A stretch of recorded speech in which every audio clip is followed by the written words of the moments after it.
Hi guys, it's Almar here. First of all, I want to say ignore the hole in the wall.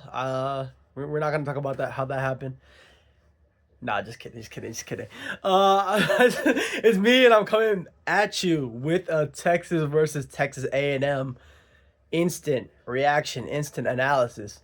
Now, what a game! What a game we had. Honestly, I wasn't expecting Texas run game to take off like that.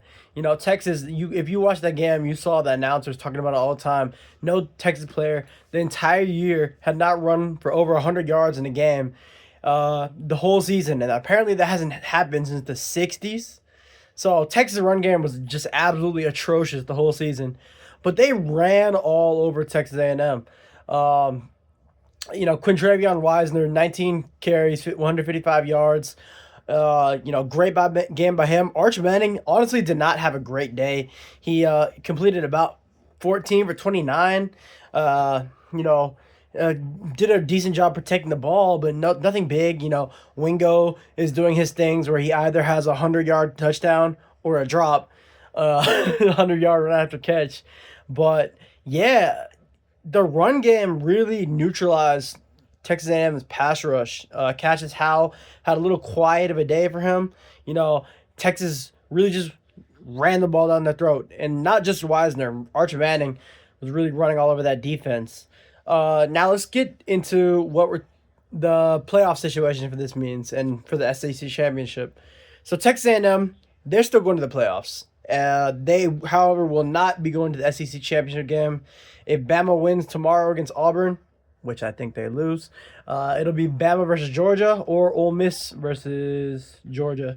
So yeah, but they're still in playoffs, so nothing to worry about. But obviously, you don't want to lose a rivalry.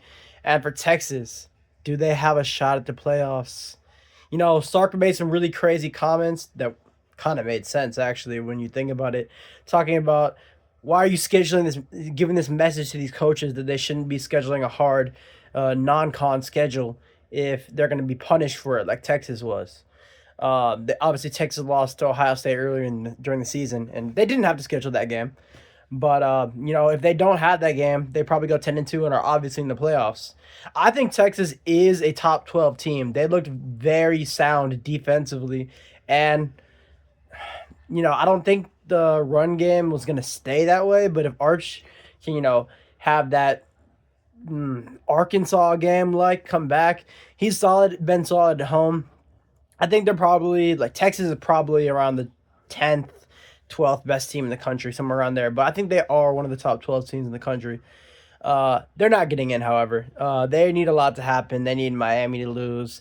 They need Vandy to lose. They would need Bama to lose. A lot of stuff's got to go on for Texas to get in. So I don't think they're getting in, but Sark had some good points.